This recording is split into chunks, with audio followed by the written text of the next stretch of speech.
ही गर्दी तुम्ही जी कॅमेऱ्यामध्ये पाहताय तर ती गर्दी आहे लातूर जिल्हा रुग्णालयाच्या या परिसरातील। तर इथं PM जिथं केलं जातं पोस्टमार्टम त्या परिसरामध्ये नागरिक इथं कालपासून थांबलेले आहेत।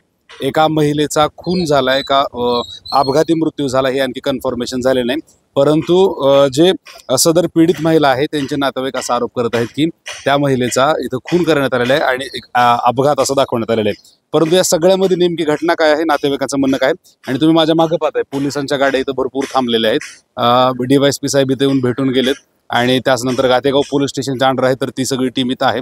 ही तत्परता त्यांनी 7 दिवसापूर्वी दाखवायला पाहिजे होती ज्यावेळेस ही घटना घडली, परंतु आता महिलेचा मृत्यू झाल्यानंतर ही सगळं प्रोसिजर चालू आहे। पण असू द्या, आपण बोलूयात। काय नाव आहे बेटा तुझं? साधना।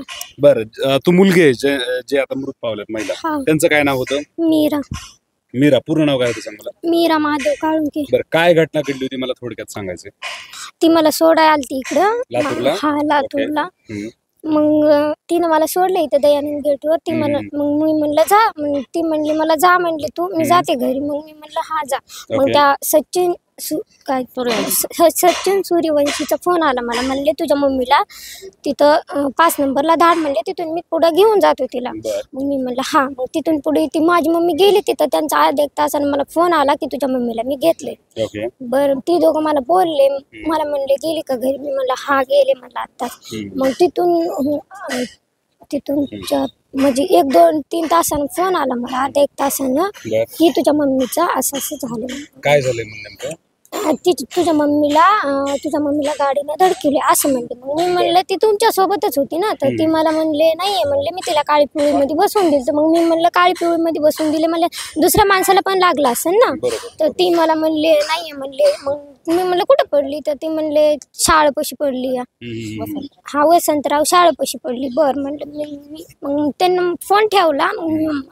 मी माझ्या छोट्या मामाला लावलं। छोट्या मामा म्हणला मी हा पडली म्हणला, मी घरी आता तिच्याकडे जायलोय म्हणला, मग तुला फोन लावतो म्हणला, तिथं गेल्यास मी तुला फोन लावतो। मग इथं कोणचं हॉस्पिटल आहे तिथं आणलं, सह्याद्री हॉस्पिटलमध्ये आणलं। मग मला म्हणले काहीतरी मला म्हणले हा घेतले म्हणले, ती काहीतरी करायलेत म्हणले। मग मी म्हणलं हा म्हणले मी आले। मग माझ्या बहिणीने फोन लावला, ती म्हणली मी म्हणलं आईला तिथं सह्याद्री हॉस्पिटलमध्ये नेले म्हणलं, तू जा। ती म्हणली हा जाते म्हटली। मग तिथून अर्धा 1 तासानं त्या सचिन फोन आला मला की तू कुठवर आली? मी म्हणलं हा आले म्हणलं जवळ। मग तिथून पुढे ती कुठं गेला ते मला माहिती, ती मला दिसलाच नाही। आणि त्याचा फोन लावायला मी, तर त्याचा फोन बंद लावायला। आजपर्यंत फोन लागत नाही। मग आता हे सचिन जो कोण आहे तो कुठल्या गावचा आहे? तिथला साहेब, काटगाव मधला।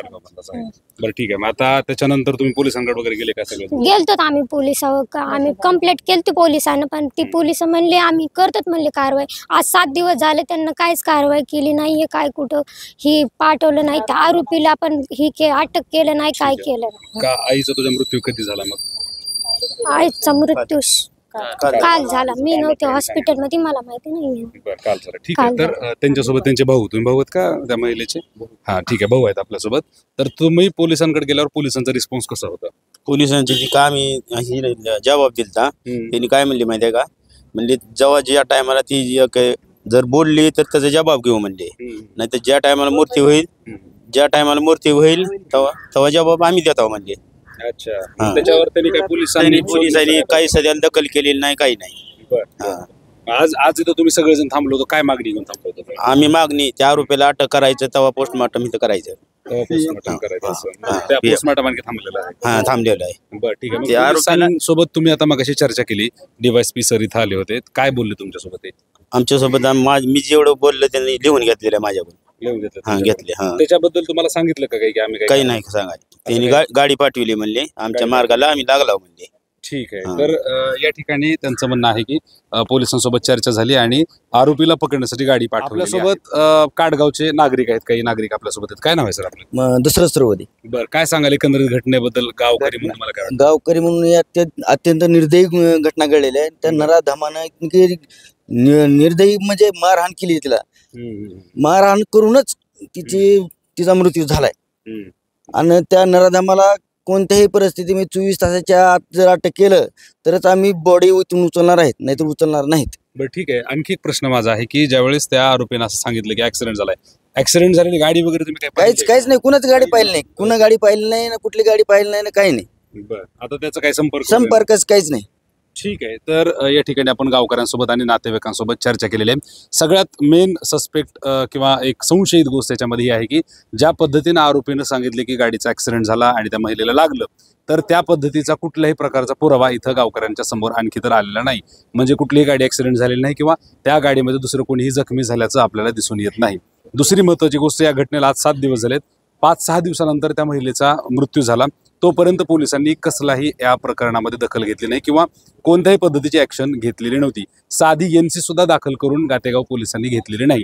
आता घटना घडल्यानंतर गावकरी आक्रमक झाल्यानंतर लातूरच्या या हॉस्पिटलमध्ये जिल्हा शासकीय रुग्णालयाच्या या परिसरामध्ये मग DYSP आले, त्याच्यानंतर गातेगावचे पोलीस आले, क्राईम ब्रँचचे इतर कोणी असतील, बराचसा फौजफाटा इथं आलेला आहे. परंतु या सगळ्या घटनेला लेट झाले आणि हे कदाचित त्यांनी 5-6 दिवसापूर्वी करायला हवं होतं. लातूरचे पोलीस किती कार्यक्षम आहेत हे आपल्या सगळ्यांना माहीत आहे. दिवसेंदिवस आणि दररोज अशा प्रकारच्या घटना घडतात आणि त्या कुठेतरी दबून जातात. काही मोजक्या घटना फक्त तुमच्या माझ्यासमोर मीडियाच्या माध्यमातून येत असतात. परंतु पोलिसांचं एकंदरीत सगळं पाहता आपल्याला हे दिसून येते की त्यांनी कोणत्याही पद्धतीची योग्य ती भूमिका घेत नाहीत. या प्रकरणामध्ये निष्पक्ष चौकशी करून लवकरात लवकर आरोपीला अटक करावं अशी गावकऱ्यांची प्रामाणिक मागणी आहे आणि पोलिसांनी सुद्धा त्या संदर्भामध्ये आता तपास पुढे फास्ट केला पाहिजे. दुसरी महत्त्वाची गोष्ट, आम्ही पोलिसांसोबत चर्चा केली. त्यांनीही सांगितले की आम्ही 1-2 गाड्या आता पाठवल्यात अटक करायला. पोस्टमॉर्टम झाल्यानंतर आपल्याला नेमकं कळेल की घटना काय झाली होती, पोस्टमॉर्टममध्ये रिपोर्ट काय आला आणि त्याच्यानंतरच ही क्लॅरिटी होईल आणि पुढील गुन्हे वगैरे दाखल होतील असा शब्द त्यांनी इथं नागरिकांना, या गावकऱ्यांना दिलेला आहे. तुम्ही पाहताय महाराष्ट्र जीवन न्यूजचं ही विशेष अपडेट. पोलिसांचा हा हलगर्जीपणा म्हणावा का किंवा आणखी काय म्हणावं हे तुम्हाला काय वाटतं हे कमेंट करून सांगायला विसरू नका. माझ्यासोबत कॅमेरा हँडल केलाय माझे सहकारी अजय सर यांनी. मी व्यंकटेश नरसिंगे, महाराष्ट्र जीवन न्यूजसाठी लातूर.